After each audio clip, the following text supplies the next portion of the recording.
प्रणाम माता, आपकी जय हो। आयुष्मान भव वत्स। सर्वेश्वर तुम्हें बता देना चाहते थे कि जिस प्रकार दीपक ये जान लेता है कि सूर्य प्रकाश में उसके अस्तित्व का कोई महत्व नहीं और वो बुझ जाता है, उसी प्रकार प्राणी को भी ये जान लेना चाहिए कि ईश्वर की शक्ति के समक्ष उसका कोई महत्व नहीं और उसे उसके आगे सिर झुका देना चाहिए। अब यह लक्ष्य पूरा हो चुका है, तुम्हें सत्य का ज्ञान हो चुका है।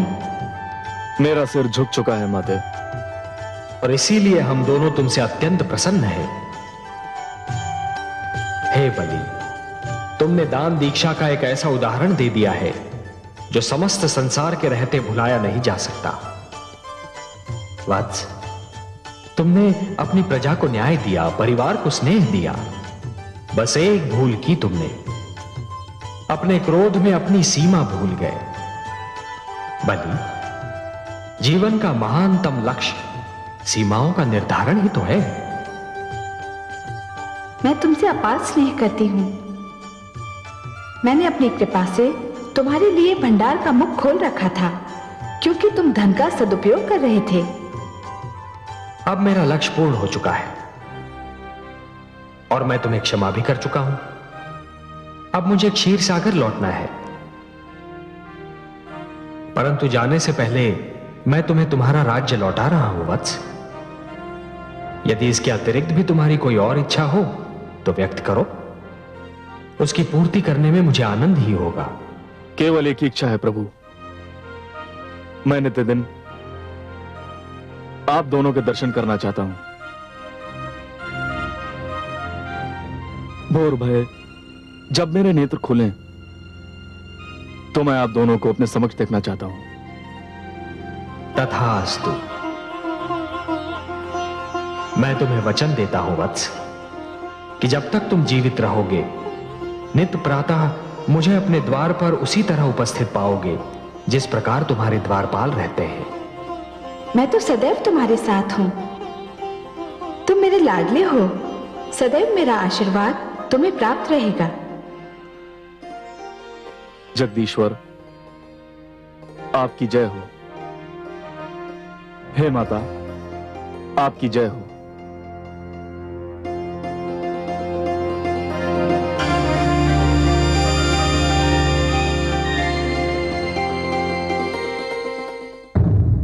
मैं मां हूं, धरती मां। व्यक्ति हो अथवा राष्ट्र, उसके चरित्र निर्माण की क्रिया में गुरु का बहुत महत्व है और गुरु बहुत महत्वपूर्ण भूमिका निभाता है।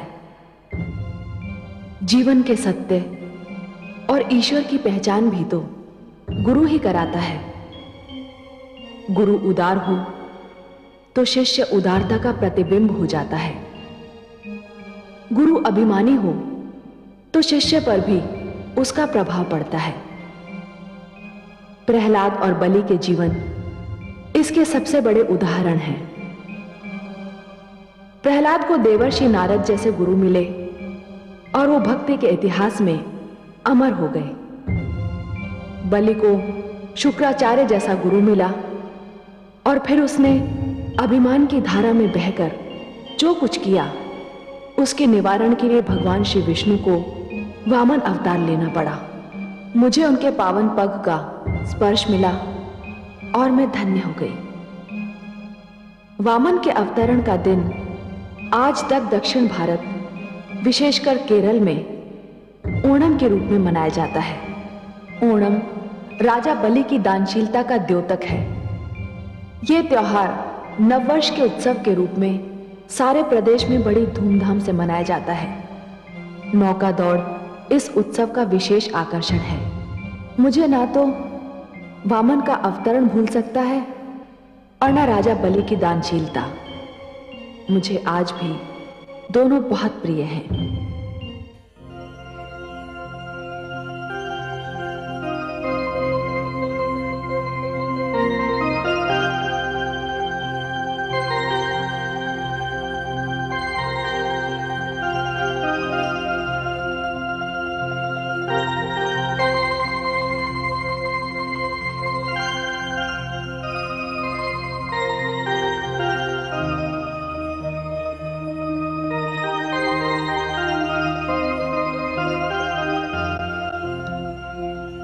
हे कमल नयन, मैं बहुत देर से दूर खड़ी आपको निहार रही थी।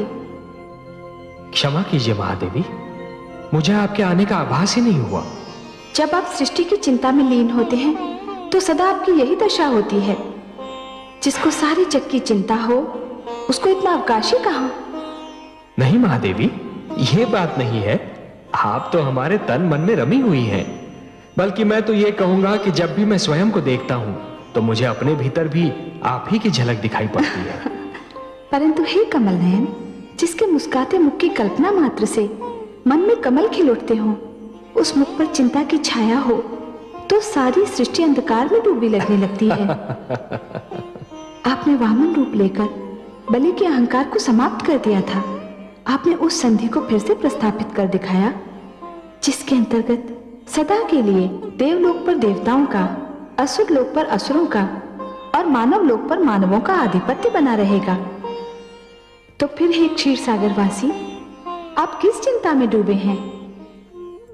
हे महादेवी, यदि क्षितिज पर प्रकाश और अंधकार एक दूसरे से मिल रहे हो, परंतु यह जान नहीं पड़ रहा हो कि प्रकाश अंधकार में खोया जा रहा है या अंधकार प्रकाश को निगल रहा है, यदि विष और अमृत की धाराएं आपस में टकरा रही हो, परंतु यह नहीं जान पड़ रहा हो कि विष अमृत पर प्रभाव डाल रहा है या अमृत विष पर, यदि मीठे और खारे जल की धाराएं आपस में जूझ रही हो, परंतु यह ज्ञात नहीं हो रहा हो कि मीठा पानी खारा हुआ जा रहा है या खारे पानी में मिठास आ रही है, तो चिंता तो अवश्य होगी।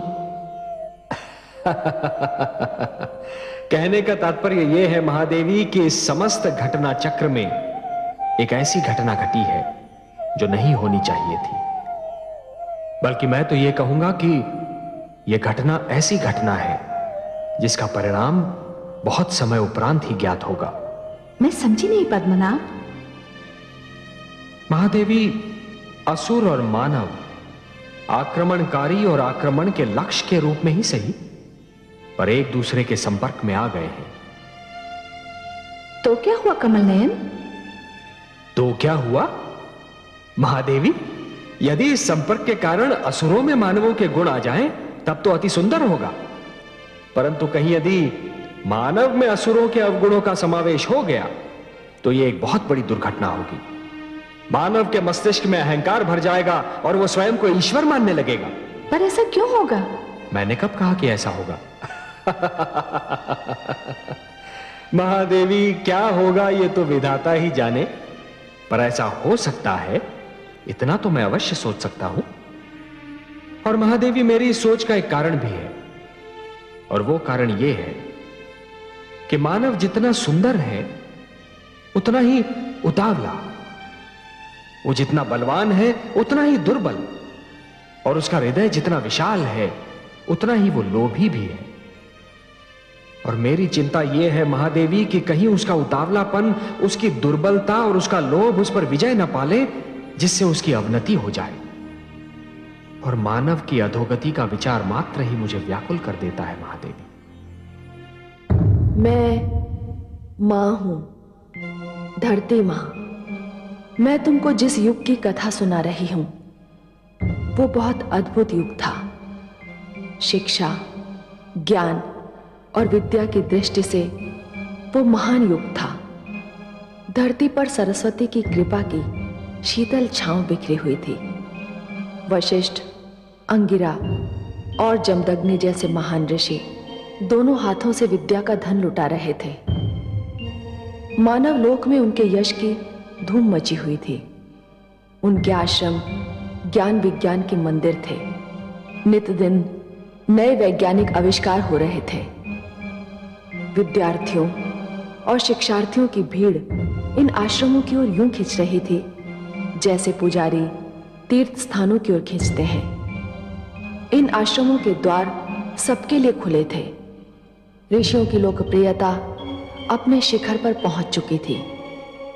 उनकी धर्म संसद राजाओं का पथ प्रदर्शन करती थी। उनके आचरण पर कड़ी दृष्टि भी रखती थी। परंतु जैसा कि अक्सर देखा गया है, मनुष्य बहुत जल्दी प्रतिबंधों से घबरा जाता है। धर्म संसद की कड़ी दृष्टि कुछ राजाओं को अखरने लगी। वे ऋषियों को अपना प्रतिद्वंदी समझने लगे। धर्म संसद के रूप में ऋषियों की शक्ति से उन्हें भय लगने लगा। वे घुटन महसूस करने लगे और ऋषियों की शक्ति को ललकारने के लिए उतावले हो उठे। ऐसे राजाओं की अगुवाई कर रहा था महेशमती नरेश राजा सहस्रार्जुन। राजपुरोहित, आप हमारी दी हुई सुविधाओं का अनुचित लाभ उठा रहे हैं। हमें अखेट पर जाने से रोकने का आपको साहस कैसे हुआ? क्षमा करें महाराज, किंतु मैंने जो कुछ भी कहा आपके और समस्त राज्य के हित में कहा। ग्रहों की दशा इस बात की अनुमति नहीं देती कि कल आप आखेट पर जाएं। ग्रह दशा कहती है कि यदि आप आखेट पर गए तो कुछ भी अशुभ घट सकता है। मैं अच्छी तरह जानता हूं, यह ग्रह दशा, यह भविष्यवाणियां, यह लगन और यह समय का निर्धारण हम जैसे राजाओं पर अंकुश लगाने के बहाने हैं। इस ढंग से आप हमारी स्वतंत्रता को अपने वश में करने की चेष्टा करते हैं। ये सारे आडंबर आप जैसे विद्वान इसलिए रचते हैं कि हम जैसे राजा आपके अधीन रहें। मैं आखेट पर जाऊंगा और मेरे इस निर्णय को कोई नहीं बदल सकता।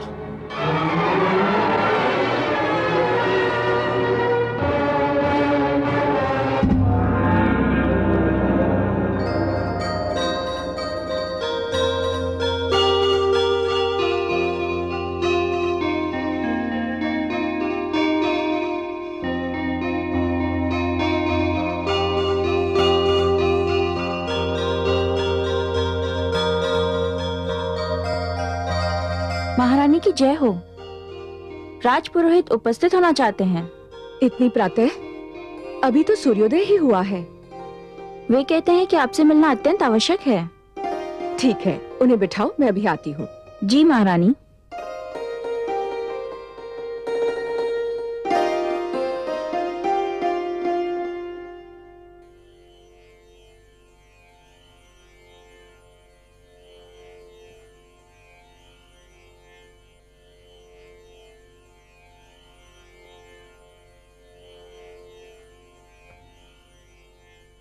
आप स्थान ग्रहण कीजिए।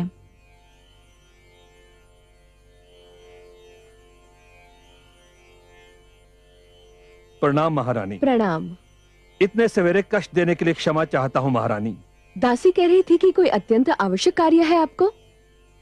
हाँ महारानी। तो फिर कहिए। महाराज सहस्रार्जुन आज आखेट पर जा रहे हैं। ये तो कोई नई बात नहीं है राजपुरोहित जी, और ना ही मैं इसे इतनी आवश्यक सूचना समझती हूँ जिसके लिए सूर्योदय होते ही किसी को कष्ट दिया जाए। कष्ट देने के लिए एक बार फिर क्षमा चाहता हूँ महारानी, किंतु अति आवश्यक कार्य यह बताना था कि महाराज का आज आखेट पर जाना उचित नहीं। क्यों? क्योंकि ग्रहों की दशा उत्तम नहीं है। ये बात आपने महाराज सहस्रार्जुन को नहीं बताई? बताई थी, किंतु किंतु क्या? किंतु उन्होंने मेरी बात सुनी अनसुनी कर दी। मैं तो उन्हें रोकने में असमर्थ रहा, किंतु जनहित ने मुझे विवश कर दिया कि भोर होते ही मैं आपको कष्ट दूं और आपसे निवेदन करूं कि आप उन्हें आखेट पर जाने से रोकें। यदि वो आज आखेट पर चले गए तो कुछ न कुछ अनर्थ होकर रहेगा।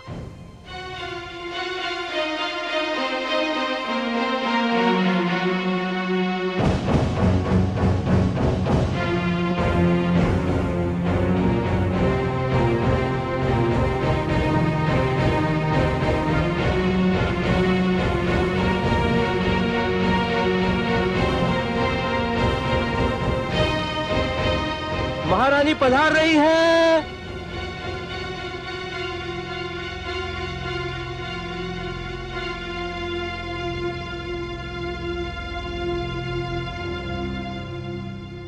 आपने यहां आने का कष्ट क्यों किया महारानी? हम आखेट पर जाते तो आपसे मिलकर ही जाते। मुझे इसलिए आना पड़ा महाराज कि मैं नहीं चाहती कि आज आप आखेट पर जाएं। क्यों? समझ गए, हमारे राजपुरोहित तो हमें वश में कर नहीं सके, इसलिए हमें वश में करने के लिए उन्होंने आपका आश्रय लिया। राजपुरोहित का कहना है कि आज ग्रह दशा उत्तम नहीं है। आप भी किन की बातों में आ गई महारानी? इन राजपुरोहितों ने अपनी महत्ता जताने के लिए ये सब आडंबर रच रखे हैं। ग्रह दशा, शुभ घड़ी, उत्तम लग्न, ना ही इन बातों की कोई महत्ता है और ना ही इन ढोंगियों की। ठीक है, तो इसे मेरी ही विनती जानकर मान लीजिए और आखेट पर मत जाइए। आप अच्छी तरह जानती हैं महारानी कि मैं आपकी बात कभी नहीं टालता, परंतु मुझे खेद है कि मुझे आपकी बात टालनी पड़ रही है। जिन अतिथियों को मैंने निमंत्रण दिया है वो क्या सोचेंगे? और अब तो मुझे यह सिद्ध करने के लिए जाना होगा कि यह केवल ढोंग है। राजपुरोहित जैसे व्यक्तियों की बातों में ना कोई तर्क है और ना ही कुछ सत्य है।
कौन है तू बालक?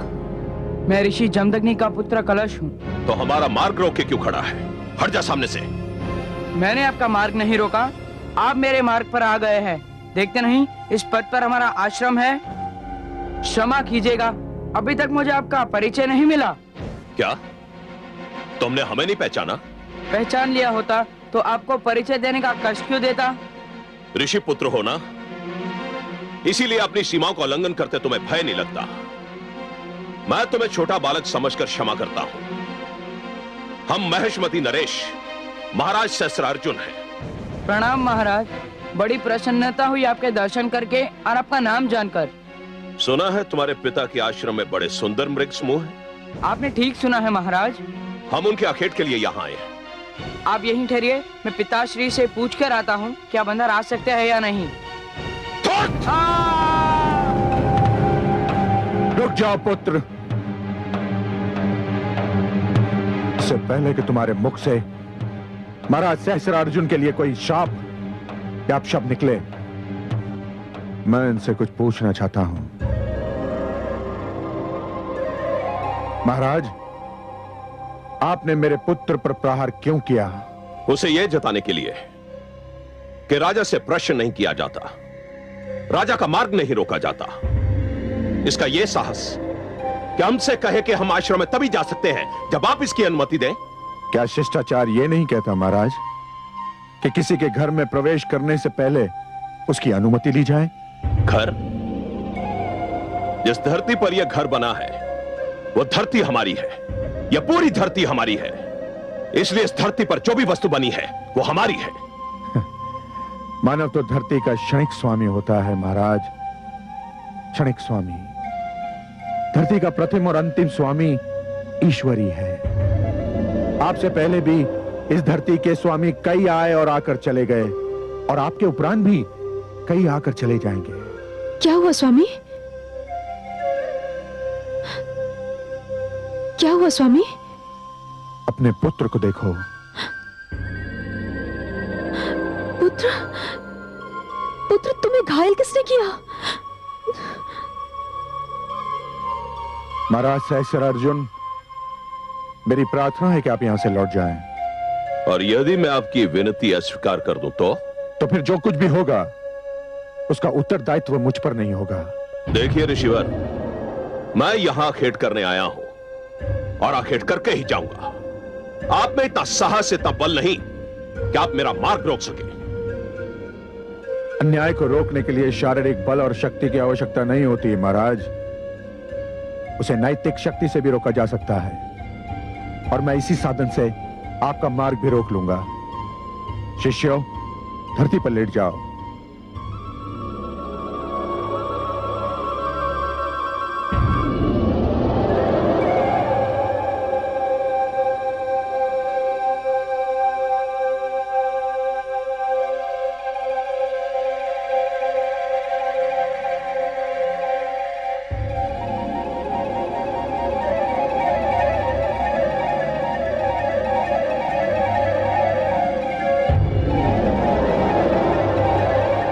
सहस्र अर्जुन, यदि आप में इतना साहस है, इतना बल है कि आप इनको कुचलकर मेरे आश्रम में जा सकते हैं, तो जाइए, जाइए। अन्यथा लौट जाइए महाराज, लौट जाइए।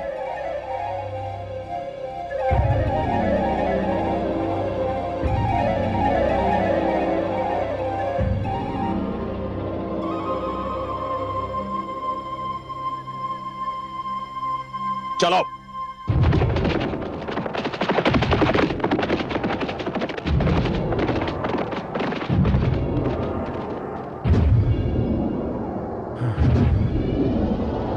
उठ जाओ शिष्यों।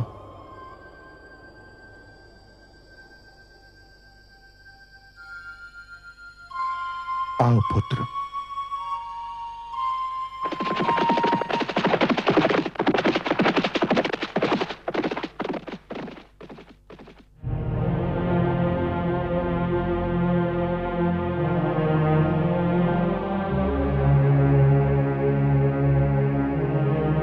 महादेवी, आप मुझे मेरी चिंता का कारण पूछ रही थी ना? यही है मेरी चिंता का कारण। इसी क्षण की शंका मेरे मन में रह रहकर उभर रही थी। देखा आपने? देखा? असुरों और मानव का क्षणिक संपर्क अपना रंग दिखा रहा है। हाँ कमल नयन, मैं बड़े दुख से देख रही हूँ कि जिस मानव को फांस भी चुभे तो आप व्याकुल हो जाते हैं।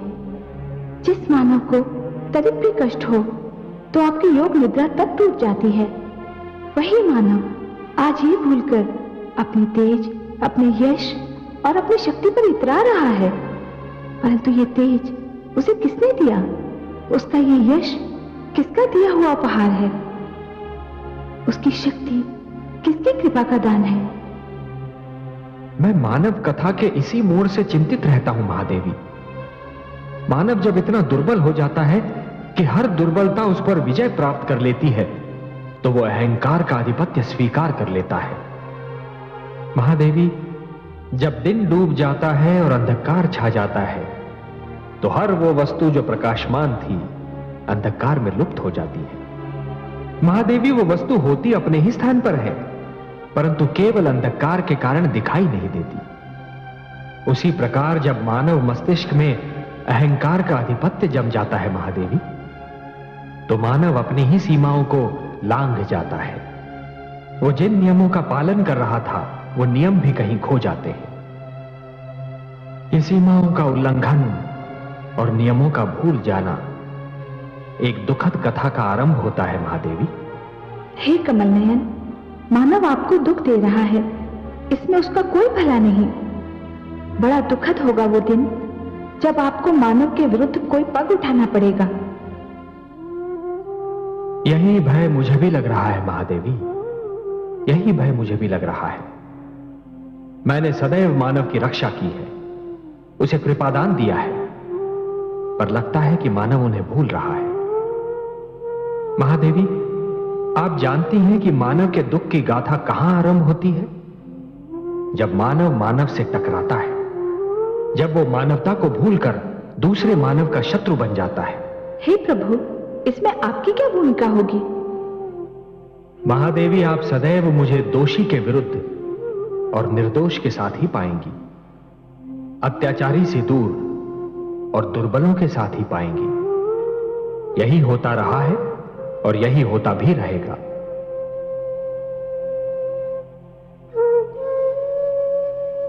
ऋषिवर, अब आपको कुछ भी कहने की आवश्यकता नहीं है। हम सभी ऋषिगण को इस दुखद घटना की सूचना मिल चुकी है। महाराज सहस्त्रार्जुन ने जो किया वो अत्यंत दुर्भाग्यपूर्ण है और ये किसी राजा को शोभा नहीं देता। सहस्त्रार्जुन को इसका दंड मिलना ही चाहिए।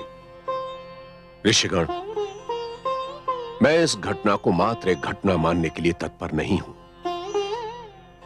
मुझे इस घटना में एक नई प्रवृत्ति का सूत्रपात दिखाई दे रहा है।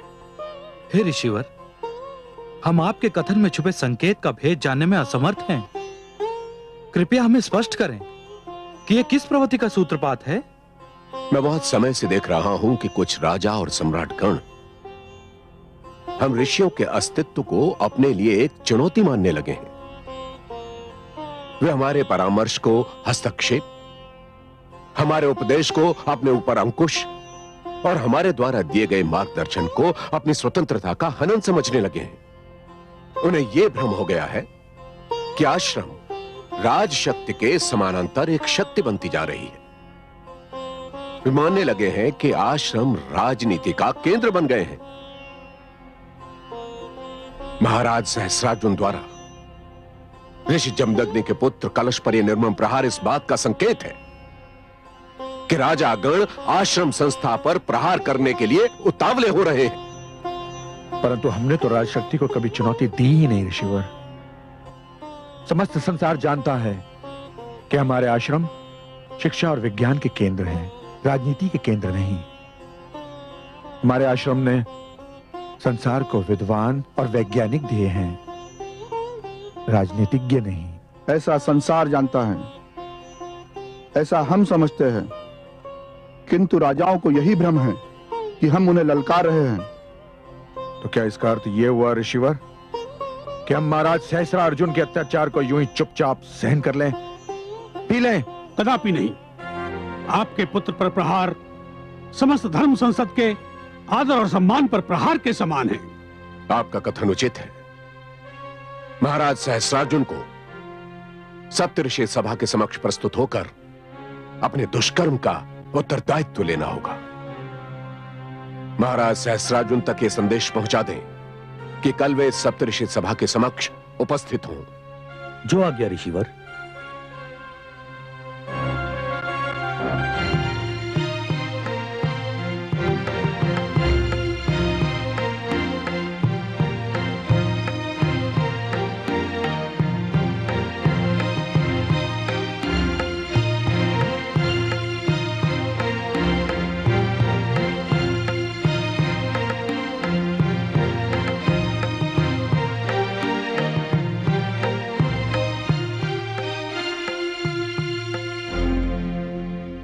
आप तो अकारणी भयभीत हो रहे थे राजपुरोहित जी।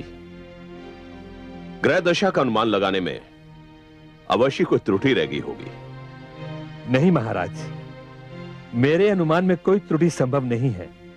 हमें तो कुछ भी नहीं हुआ राजपुरोहित जी। जिस प्रकार सुकुशल हम अखेट पर गए थे, उसी प्रकार सुकुशल हम अखेट से लौट भी आए हैं। क्षमा करें महाराज, किंतु दुर्घटनाएं अपने आने की सूचना नहीं देती। जब वो अचानक सामने आ जाती हैं, तभी उनके अस्तित्व का ज्ञान होता है। यह जानना बहुत कठिन है महाराज कि विदा होने वाले पल के स्थान पर जो नया पल आएगा, वो जीवन में क्या संदेश लेकर आएगा। मैंने जो कुछ भी कहा था, उसका स्रोत एक विज्ञान है, इसलिए उसका परिहास करना उचित नहीं है महाराज।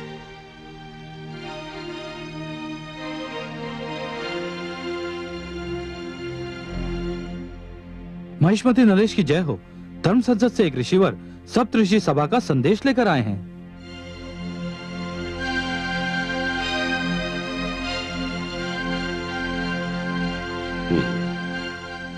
संदेशवाहक को आदर सहित उपस्थित किया जाए। जो आज्ञा महाराज।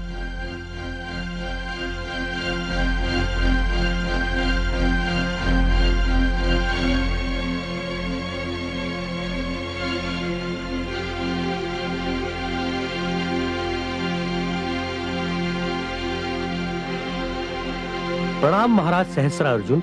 मैं आपके आगमन का उद्देश्य जानना चाहता हूं। मैं धर्म संसद की ओर से आपके लिए संदेश लाया हूं। संदेश सुनाया जाए। धर्म संसद ने इच्छा प्रकट की है कि महेशमती नरेश कल प्रातः उसके समक्ष उपस्थित हों। इस इच्छा का कारण भी बताया जाए। क्षमा राजन, कारण के विषय में मैं कुछ भी कहने में असमर्थ हूं। और यदि मैं धर्म संसद की इच्छा का आदर करना अस्वीकार कर दूं तो? नहीं महाराज, नहीं। ऐसा कोई भी निर्णय लेना सर्वथा अनुचित होगा। यदि सप्तर्षियों ने इच्छा व्यक्त की है तो हमें ऋषियों की इच्छा से आदेश की दुर्गंध आ रही है और हम नहीं चाहते कि ऋषि हमें आदेश दें। इसलिए जाकर कह दो ऋषियों से कि हमें उनका निमंत्रण स्वीकार नहीं है। जैसी महाराज की इच्छा, परंतु मेरा एक परामर्श है कि इस प्रकार का कोई निर्णय करने से पहले आप अपने महामंत्री व अन्य सामंतों से विचार विमर्श अवश्य कर लें। प्रणाम। ठहरिए ऋषिवर, ठहरिए। महाराज, धर्म संसद का तिरस्कार बुद्धिमता न होगी। धर्म संसद के निमंत्रण पर न जाना रोष का कारण बन जाएगा। आप कहना क्या चाहते हैं? प्रजा धर्म संसद का बहुत आदर करती है। यदि धर्म संसद का अपमान हुआ तो प्रजा विद्रोह भी कर सकती है। आप जाइए ऋषिवर, महाराज धर्म संसद के समक्ष अवश्य प्रस्तुत होंगे। प्रणाम। आपने ये अधिकार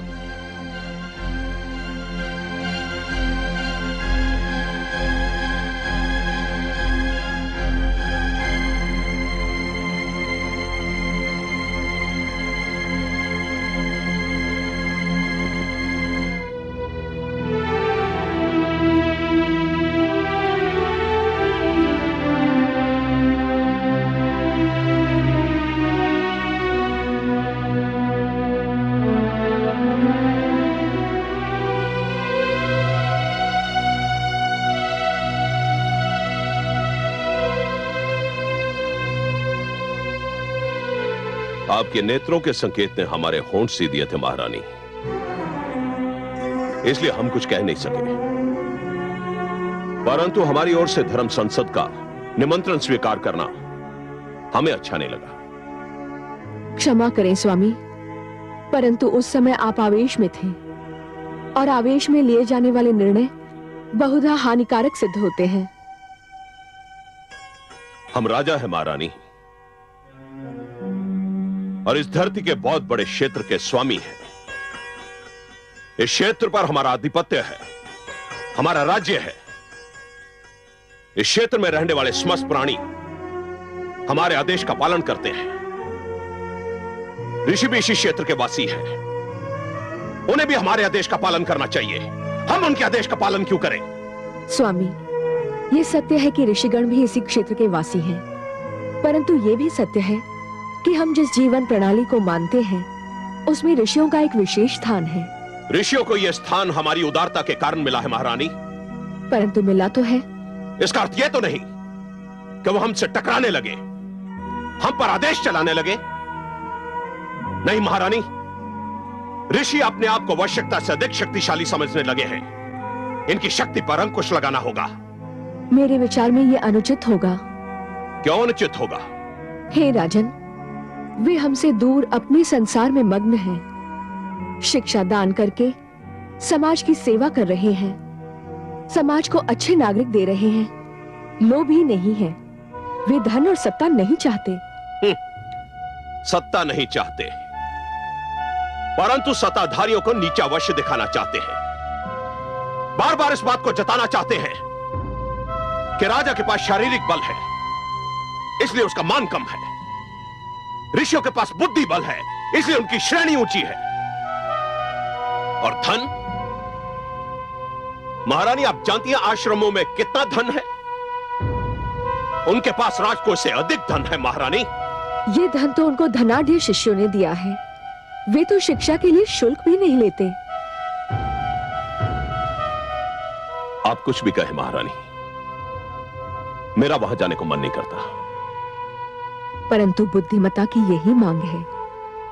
यदि आप समझते हैं कि ऋषिगण राजशक्ति को ललकार रहे हैं, तो भी आपका उनके पास जाना और हर बात को तर्क की तुला में तोलना आवश्यक है। मैंने बस यही सोचकर आपकी ओर से उनका निमंत्रण स्वीकार कर लिया था। और मेरी विनती है, मुझे विश्वास है कि आप मेरी लाज रखेंगे।